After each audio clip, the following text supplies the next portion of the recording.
What's up, YouTube? Welcome back to the channel. I just wanted to make this quick impromptu video. I get a lot of questions about how I'm traveling with so much gear. So today I'm actually gonna break down the cases that I use and how I packed all this stuff and be able to fly with so much gear, like easy rigs and 5 cameras and all this good stuff. So let's just go ahead and get straight into it.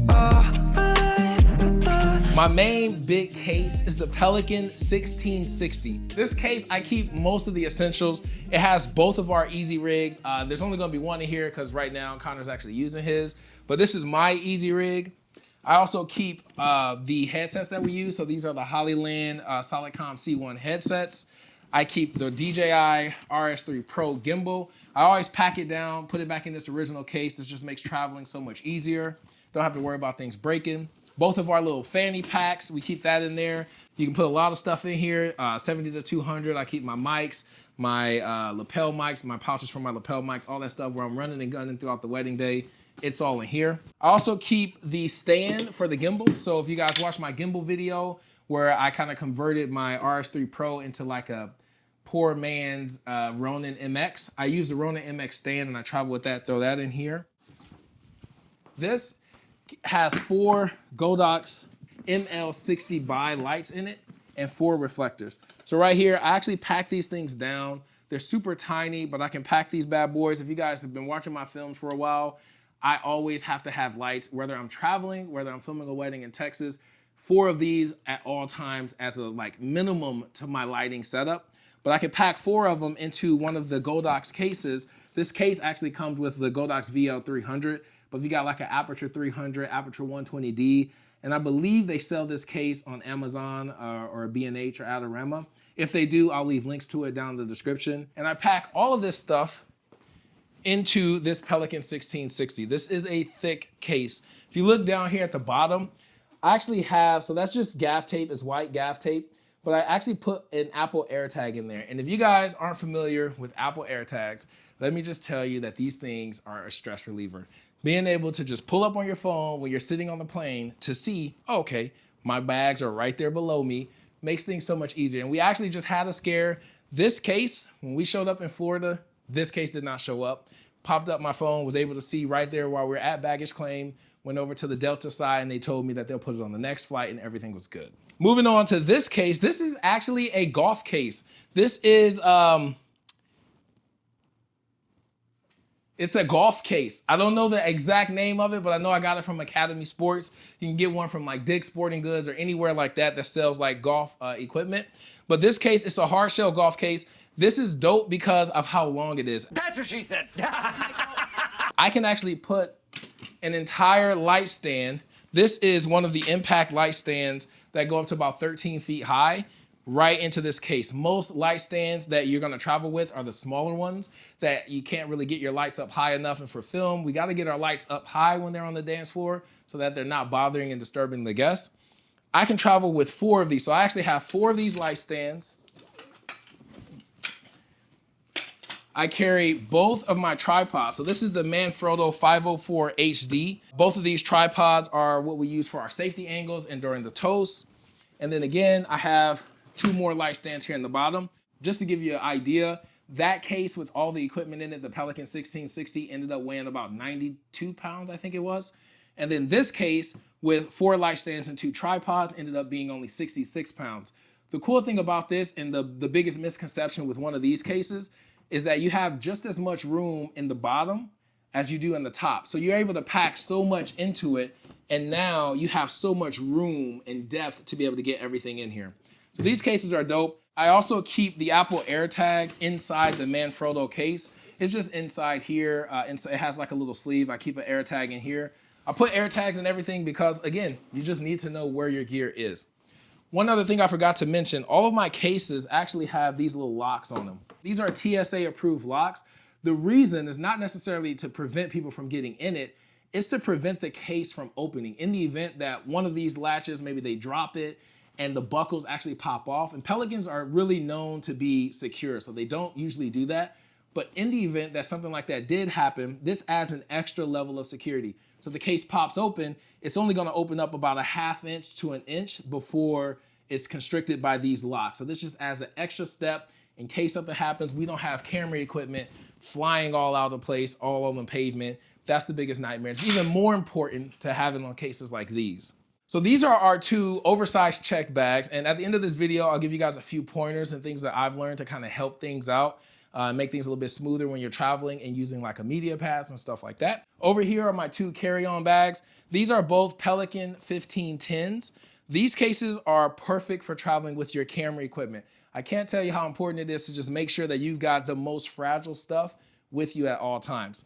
Both of these cases I have, and this one, my Ursa Mini Pro is packed up. I have the two batteries for the gimbal. I have both monitors, some friction arms and quick release plates.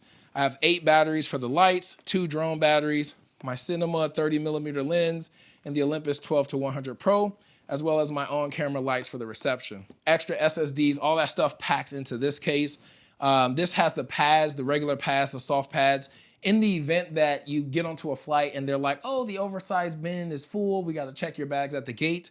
I also have an Apple AirTag at the bottom in here with 2 more of those locks. One thing I should point out too is that you actually have to carry on all your batteries. So any lithium batteries, you cannot check these. If they actually go through an inspection when you check your bags, and if they find these in your luggage, they actually just take them out. So you'll end up getting all your stuff wherever you're going and then not have batteries if you check them. Make sure you carry all batteries onto the plane. There's a hack and a benefit to doing that as well, and I'll get to that at the end of this video. In this case, Pocket 6K, the Pocket 4K, and the 6K Pro that we're using to record this video. I keep 3 V-mounts in this pouch here, some other NPF batteries, and then 2 more mini 99 watt-hour V-mounts. Just so that you know too, you can carry as many 99 watt-hour V-mount batteries as you want. However, TSA will only allow up to 250 watt-hour V-mounts per person. So if it's just you, you can only take 2 150 watt-hours. If you have an assistant, like I usually do, then we can take 4. But even then, we only take 1 150, and we take a bunch of 99 watt-hours. And again, just like that one, at the bottom, underneath the pad here, we have another Apple AirTag, 2 more locks here at the top. So the next case I have is the lens case. So this is just like my personal item that I carry on, just a book bag. I'll actually leave the link to this case. It is an actual camera case. I forgot the name of it, but it's a really small hard shell case. In this case, I keep 6 lenses, 2 70-200s, 2 Tamron 24-70s, a Sigma 18-35, and the Sigma 50-100. This is just an extra pad that I have from an empty case. I typically just set this on top like this, close it up and zip it, and we're good to go. And then the very last case that we have is the audio bag. So I used to use another Nanook 935 case, so I need to do an updated audio bag video, but this is a Pro Master production bag, and I actually put everything into this bad boy. So it has 2 recorders, it has 10 of the deity mics, it's got all my lapel mics, all my cables. We also keep the 150 watt-hour battery in here when we travel, all of my time code, basically everything audio related right here in this bag. So this makes it super easy. We literally can just grab this and then I don't have to repack my audio system and forget things. I have a travel-friendly ready production bag with all the audio essentials. Just to let you know how we travel with this stuff, which is really key. If it's just you, it's gonna be a little bit more difficult because you can only take 1 carry-on and 1 personal item. We're able to take both of these Pelican 1510s as carry-ons, and then the personal item that we wear as like our book bag or over the shoulder item is gonna be the lens case and the audio bag. So the biggest hack that I found out that I didn't know until recently is that when you're flying with a lot of batteries, you actually get to board early. Now this, depending on the airline, this policy or the line that you actually can board with will change. But when we flew Delta, we let them know, the desk lady or the desk attendant, that we have multiple 99 watt-hour batteries and lithium batteries that can't be checked. And typically they will want to see the inside of it, but most of them, they'll just let you go in. So you let them know, and they actually let you board early in pre-boarding or typically in the first group assignment. And then the last thing I want to bring up is that you should definitely think about creating yourself a media pass. The benefit of the media pass is not free luggage. It's going to allow you to fly with more heavier luggage at a fixed rate. So these 2 oversized bags typically would end up being $100 per bag. We're now able to fly with them for $50 per bag per trip. Make it super legit. Put your business info on there. Don't just throw a business card at the desk attendants. That's not how it's going to work. when you're boarding and when you're checking bags, this is where it becomes a game changer for you. The limit is still 100 pounds per bag. Most airlines won't go past that, and you'll have that fixed rate, which does change based on the airline that you're going on. This is how we fly with all of our equipment when we go to destination weddings.